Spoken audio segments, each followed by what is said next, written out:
दोस्तों, अगर आप भी यशस्वी जायसवाल और रवींद्र जडेजा को शानदार खिलाड़ी मानते हैं तो हमारी इस वीडियो को लाइक जरूर कीजिएगा।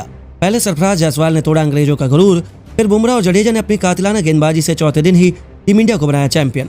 तो पूरी दुनिया हिंदुस्तान के टैलेंट के गुलाम हो गई और अब दुनिया भर के कई बड़े बड़े दिग्गजों ब्रैंडन मैकुलम से लेकर रिकी पॉन्टिंग, यहाँ तक कि शोएब अख्तर से लेकर केविन पीटरसन, वहीं कई बड़े बड़े भारतीय दिग्गज गंभीर और सहवाग से लेकर खुद कैप्टन कूल महेंद्र सिंह धोनी ने भी टीम इंडिया की ऐतिहासिक जीत और शानदार प्रदर्शन पर जो कहा, सच में करोड़ों हिंदुस्तानियों का दिल जीत लिया। तो आखिर क्या कुछ रहा इन दिग्गजों के रिएक्शन, सब कुछ तो हम आपको दिखाएंगे, लेकिन उससे पहले आपको क्या लगता है जायसवाल, जडेजा और गिल में किसे मैन ऑफ द मैच मिलना चाहिए, कमेंट करके जरूर बताइए।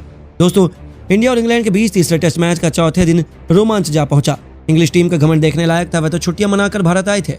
उन्होंने सोचा कि टीम इंडिया को हराना बच्चों का खेल है, क्योंकि भारतीय टीम में अनुभव की कमी थी।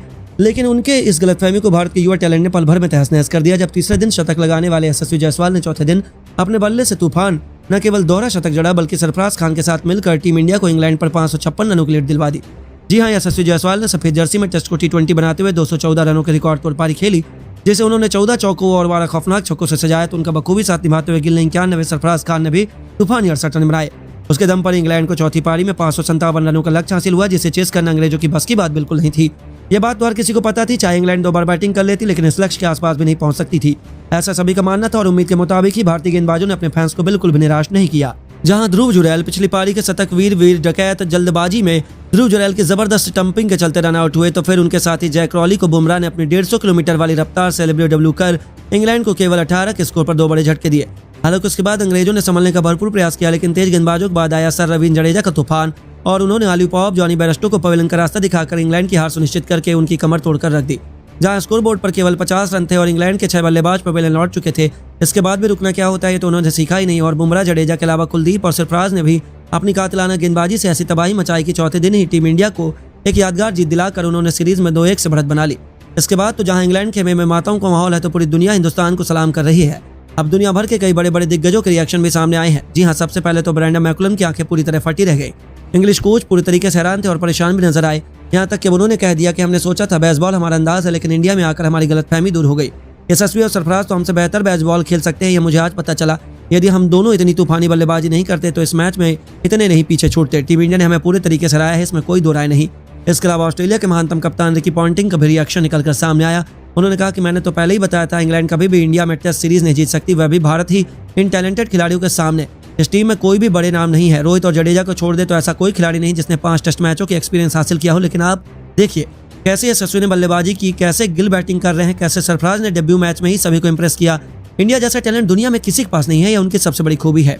वहीं वीरेंद्र सहवाग ने भी जायसवाल को बधाई देते हुए कहा, back to back double century Yashasvi Jaiswal के लिए। उन्होंने रिवर्स को, स्पिनर्स को बिल्कुल वैसे धोया जैसे कि उन्हें धोया जाना चाहिए। दे दनादन, इस धमाकेदार जीत की बहुत बहुत बधाई। यहाँ तक कि पाकिस्तान इन दोनों की बल्लेबाजी भारत की जीत के चर्चे की। हाँ, शोएब अख्तर भी उनके मुरीद हो गए। उन्होंने कहा था कि माशाअल्लाह, इंग्लैंड ये सोचकर आई थी कि वह आसानी से जीत जाएगी, लेकिन भारत के इन युवा टैलेंटेड खिलाड़ियों ने दिखा दिया क्यों भारत की इतनी खतरनाक टीम मानी जाती है। सच में उनसे कभी कभी जलन होती है कि उनके पास ऐसे खिलाड़ी हैं जो इंग्लैंड जैसी दिग्गज टीम को बुरे तरीके से हराते हैं। यशस्वी, सरफराज, गिल, उन सभी को बहुत बहुत बधाई देना चाहता हूँ। अल्लाह की मेहर रही तो टीम इंडिया 4-1 से टेस्ट सीरीज जीत जाएगी। यही नहीं, अब खुद गौतम गंभीर का कहना है कि यशस्वी जायसवाल टैलेंट की खदान है। यदि मैं कहूँ कि वह भारत के दूसरे रोहित शर्मा है तो गलत नहीं होगा। उन्हें इस पारी की बहुत बहुत बधाई देना चाहता हूँ। उन्हीं की वजह से हम इतनी आसानी से टेस्ट मैच जीते हैं। भारतीय टीम ने हर एक क्षेत्र में लाजवाब प्रदर्शन किया, गेंदबाजी हो या बल्लेबाजी, फिर फील्डिंग भारत अव्वल दर्जे की करके आए, तभी तो हम चैंपियन बने हैं। जी हाँ दोस्तों, यह सभी तो भारत के टैलेंट के गुलाम हो गए। और अंत में खुद महेंद्र सिंह धोनी ने कहा, यह एक यादगार जीत है। यशस्वी, गिल टीम इंडिया का भविष्य है और उनकी बैटिंग देखकर ऐसा लगा कि जैसे भारत का भविष्य सुरक्षित हाथों में है।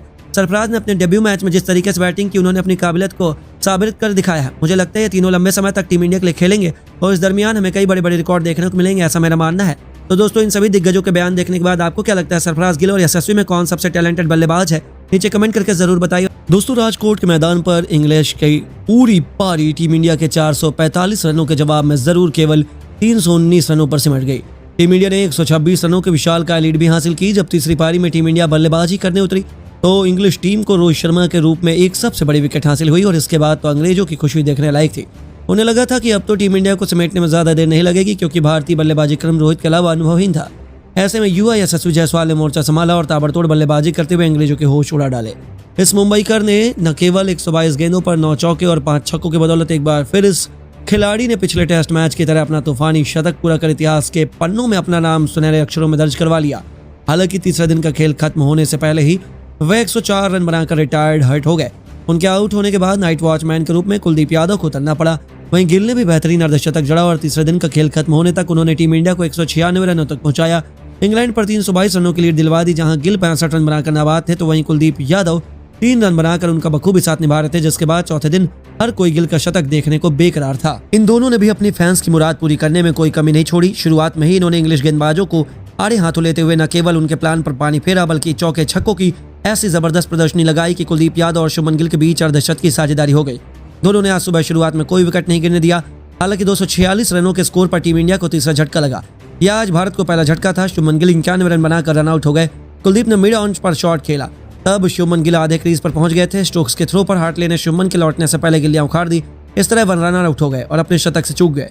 उन्होंने इस दरमियान 9 चौके 2 छक्के भी लगाए। इसके बाद कुलदीप का साथ निभाने यशस्वी जायसवाल आए। हालांकि उनके बीच भी साझेदारी ज्यादा लंबा नहीं चली और भारत को 258 रनों के स्कोर पर चौथा झटका लगा। कुलदीप यादव 27 रन बनाकर आउट हुए। उन्हें रेहान अहमद ने रूट के हाथों कैच आउट कराया। उनके आउट होने के बाद डेब्यूटेंट सरफराज खान यशस्वी का बखूबी साथ निभाने आए और उसके बाद तबाही का ऐसा मंजर आया जिसने इस दिनों को इतिहास के पन्नों में एक ही यादगार दिन के रूप में स्थापित कर दिया। इन दोनों ने अपनी खतरनाक बल्लेबाजी से लंच ब्रेक तक इंग्लैंड को कोई और सफलता हासिल नहीं होने दी। चौथे दिन लंच ब्रेक तक भारत ने 4 विकेट गंवाकर 314 रन बना लिए। यशस्वी जायसवाल 149 रन और सरफराज 22 रन बनाकर बल्लेबाजी कर रहे थे। दोनों ने तूफानी बल्लेबाजी की और 62 गेंद में 56 रन की साझेदारी कर ली। इन दोनों के विस्फोटक बल्लेबाजी के आगे इंग्लैंड खेमा रहम की भीख मांगने लगा। लंच के बाद उन्होंने इंग्लिश गेंदबाजों की बखिया उखेड़ कर रख दी। टीम इंडिया को 450 रनों से अधिक की लीड दिलाई। सिंगल लेकर यशस्वी जायसवाल ने अपना 150 रनों का जादुई आंकड़ा पूरा किया और दूसरी तरफ सरफराज ने भी उनसे कंधे से कंधा मिलाते हुए 50 रनों की साझेदारी निभाई। जायसवाल के लिए सर पर खून सवार था। उन्होंने एंडरसन के खिलाफ छक्कों के हैट्रिक जड़कर इस दिग्गज गेंदबाज की आत्मसम्मान को काफी ठेस पहुंचाई, क्योंकि पहली बार किसी ने उनकी इतनी बेदर्दी से पिटाई की थी। अगले ही ओवर में युवा बल्लेबाज सरफराज खान ने 65 गेंद पर अर्धशतक पूरा किया। देखते ही देखते यशस्वी जायसवाल ने भी आखिरकार वह किया जिसका उन्हें बेसब्री से इंतजार था। उन्होंने आखिरकार 228 गेंद पर अपने दोहरे शतक को अंजाम दिया और इतिहास के पन्नों में अपना नाम सुनहरे अक्षरों से लिखवाया। उसके बाद भी रुकना क्या होता है ये तो उन्होंने सीखा ही नहीं और टीम इंडिया को उन्होंने 550 रनों से अधिक की लीड चौथी पारी में दिलवा दी। जी हाँ, यशस्वी जायसवाल ने सफेद जर्सी में टेस्ट को T20 बनाते हुए 214 रनों का रिकॉर्ड तोड़ पारी खेली, जिसे उन्होंने 14 चौकों और 12 खौफनाक छक्कों से सजाया। उनका बखूबी साथ निभाते हुए गिल ने 91, सरफराज खान ने तूफानी 68 रन बनाए। उनके दम पर इंग्लैंड को चौथी पारी में 557 रनों का लक्ष्य हासिल हुआ था। इसे चेस करना अंग्रेजों की बस की बात बिल्कुल नहीं थी। यह बात तो हर किसी को पता थी।